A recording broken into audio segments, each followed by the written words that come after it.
Member statements. I recognize the member for Simcoe Grey. Thank you, Madam Speaker, and good morning, colleagues. My riding of Simcoe Grey is home to some of the best downhill skiing in Ontario, and it's the breeding ground of many of our ski greats like Steve Podborski, Todd Brooker, and most recently Jack Crawford. As another ski season approaches, we look forward to welcoming people from across the province and beyond to Collingwood and the town of Blue Mountains to enjoy the slopes. Unfortunately, many local youth in Collingwood and the surrounding area never experience the thrill of skiing. While they can see the hills, Speaker, the fact of the matter is that many families can't afford the associated costs with the sport. That reality is the raison d'etre for a local program called Second Tracks, the brainchild of local businessman John Mealy, a former national ski team member. The program, established last year, introduces local children who might otherwise never get the opportunity to try the sport of skiing. Through the local YMCA, kids register for the program that consists of 5 weekly sessions with all costs for transportation, lift pass, equipment rentals, and food paid for each participant. Speaker, in its inaugural season last year, Second Tracks introduced 160 local kids to the sport of skiing and all the excitement that goes with it. And as the new season approaches, more than 300 youth have already signed up and are looking forward to learning how to ski. Speaker, I want to congratulate, recognize, and thank John Mealy and the incredible Second Tracks team of volunteers and sponsors who make this program a reality. Thank you. I recognize the member for Sudbury. Thank you very much, Speaker. Speaker, Sudbury is a community that cares. I'm going to tell you 2 examples. The first one is the Pure Country Diaper Drive. This was started in 2018.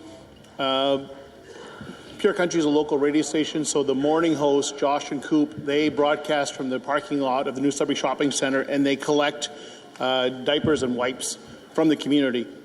When I mentioned that Sudbury's a community that cares, their first year they collected 60 cases, and their second year 200 cases, their third year 400, and now it's more than 1,000. The second one I want to tell you about is the Edgar Burton Food Drive. This is the 38th anniversary of the Edgar Burton Food Drive in support of the Sudbury Food Bank. Edgar Burton was a steel worker. He worked at Inco's divisional shops, now valet. And one day Edgar's daughter asked him why some people didn't have enough to eat. So Edgar brought a box to work so people could put cans into it. He wasn't trying to change the world, he was just trying to make a difference. And his motto was always one more can. Remember I said that Sudbury is a community that cares? Last year, the Edgar Burton Christmas Food Drive collected more than 236,000 pounds of food and $145,000 in cash donations. Speaker, those are just 2 examples of how Sudbury is a community that cares. I recognize the member for Toronto St. Paul's. Good morning, Madam Speaker, and I rise today deeply concerned for the residents of Toronto St. Paul's, the seniors in Toronto St. Paul's, where 61% of the residents is renters, and where Bill 60 is creating real fear and instability.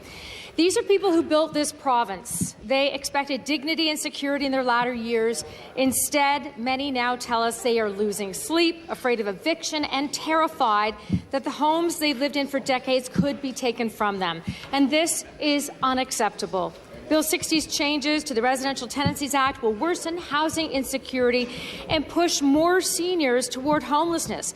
This isn't hypothetical. This is happening right now. But even in this uncertainty, seniors in my riding are organizing, and they are refusing to be silenced. And I want to recognize the tenants at 400 Walmer Road, a naturally occurring retirement community where neighbours have aged in place together. They are gathering petitions, they are meeting, and they are showing remarkable determination. I also want to thank Advantage Ontario and CARP for their continued advocacy for older adults across the province. I also, Speaker, want to thank all who stand with us and the seniors in Toronto St. Paul's and with advocates across Ontario. And I will continue to fight to stop Bill 60 because every senior in this province deserves the security of a stable home. Thank you. I recognize the member for, I should know this, Glengarry Prescott Russell. Thank you, Madam Speaker. I want today to highlight the exceptional success of Catch the Age organized by the club in Rice, where the prize is taken in a week. at a big price of $2,000, and for a total of $2.4 million. FDAs raised over $3.3 million for the community. It benefited numerous local organizations in Glengarry, Prescott, Russell, including food banks, youth programs, care homes, organizations supporting vulnerable populations, shelters, cultural and educational organizations, and several others. These funds support essential initiatives that improve the lives of our residents in the region. I want to thank the volunteers, the sponsors, and all who participated. Thanks to your generosity and work, not only a great big prize was given, but the community comes out stronger, more united. And well done to the Kin Club of Russell, Doug and Cindy Anthony and the whole team for your leadership on ongoing commitment. You truly demonstrate that local action can produce outstanding results and change lives. Merci, Madame la Présidente. Thank you, Madam Speaker. Member for London, Fanshawe. Speaker, I rise today to share real-world consequences of Ontario's chronic underfunding of public education. A grade 11 student, Caleb Sherian, wrote to my office after learning that transportation for the St. Mary's Choir School, the Catholic Central High School Choir, and the International Baccalaureate program are being cut at his school.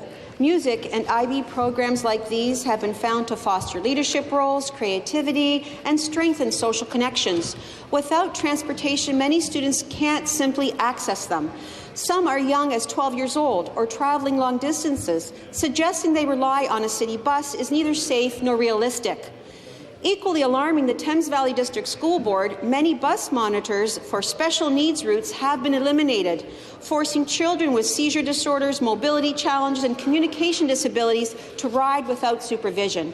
Bus drivers can't navigate traffic and simultaneously monitor medical fragile children. Some families have pulled their children off bus routes altogether.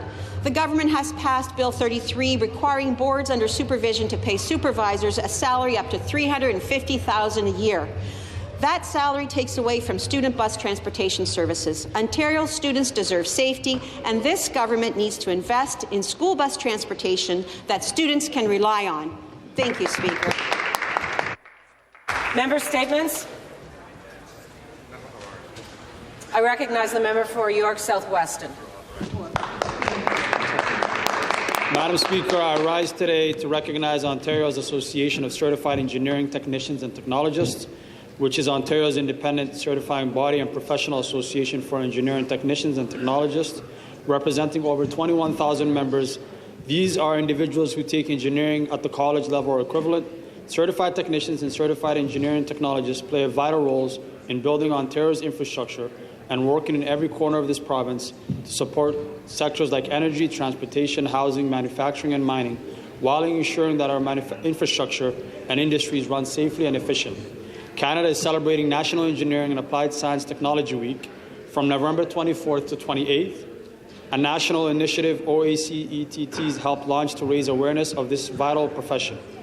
I particularly want to recognize OACT's leadership in welcoming internationally trained professionals into Ontario's workforce by reducing barriers to credential recognition, allowing newcomers to earn certifications, and putting their talents to work. 1 in 5 OACT certified technicians and technologists receive their training outside of Canada, a testament to how this organization's open doors for global talent and helps Ontario's skills shortages. These professions often work behind the scenes, but the results of their expertise are all around us in our homes and our roads and throughout our communities. This week, I encourage everyone to thank these dedicated professionals for helping build a stronger and innovative Ontario. I recognize the member for Toronto Centre. Thank you, Speaker. I rise to call on the government to act now and protect Ontarians from devastating fires caused by the dangers of exploding e-bikes and lithium-ion batteries. Earlier this year, 275 Bleecker Street, a 22-story high-rise building in my riding with over 300 units in St. Jamestown, had a very serious fire with an e-bike that forced the evacuation of the building in the middle of winter. I was on site checking in on those residents, and they told me that this fire was preventable if more was only done to address the unknown unknown dangers of e-bikes and their batteries. Since then, I've been in conversations with Toronto Fire Services to understand how this happened and how we can prevent these fires. Toronto Fire Services has reported a 1,200% increase in e-bike fires since 2020. Toronto Fire Chief warns e-bike fires can engulf a room within 90 seconds and can burn at extreme temperatures capable of melting firefighters' equipment.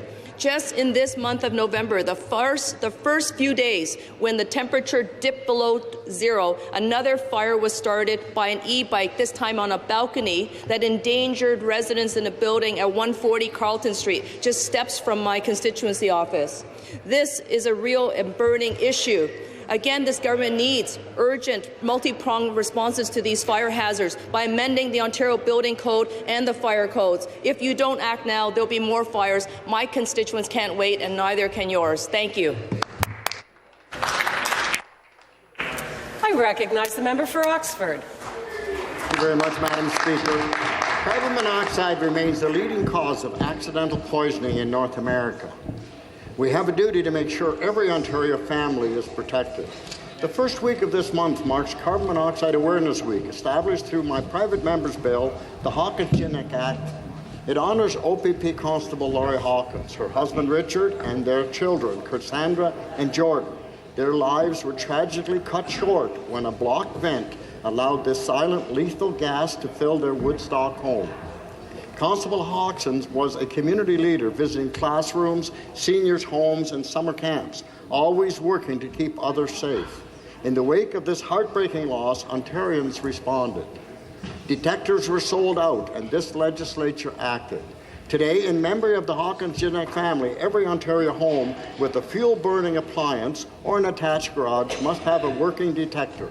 Designating the calendar week beginning November the 1st as Carbon Monoxide Awareness Week aligns the need to check carbon monoxide detectors with the end of daylight saving time.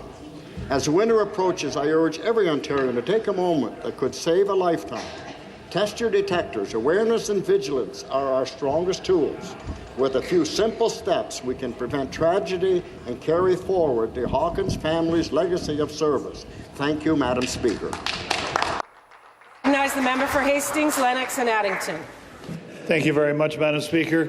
I'm proud to rise today to recognize two outstanding veterans from Hastings, Lennox and Addington who have received the Ontario Veterans Award for Community Service Excellence in 2025. From Legion Branch 137 in Napanee, William Jack Meggleton has been honoured for more than 33 years of remarkable service to the Royal Canadian Legion. At age 85, he continues to support veterans and families as the Sergeant-at-Arms and Service Officer, and his leadership through programs like the Buddy Check Coffee has strengthened the entire community. Also from Legion Branch 80 in Marlborough, Stephen Jordan has been recognized. Stephen's generosity, steady commitment, and constant willingness to help others have made a meaningful difference in his community. Madam Speaker, Jack and Stephen remind us all that our veterans continue to serve long after their time in uniform. And I encourage all Legion branches across Ontario to nominate a deserving veteran next year so we can continue honouring these extraordinary contributions. Speaker, the entire House, please join me in congratulating this year's recipients and thanking all veterans for their ongoing service to this province. Thank you, Speaker.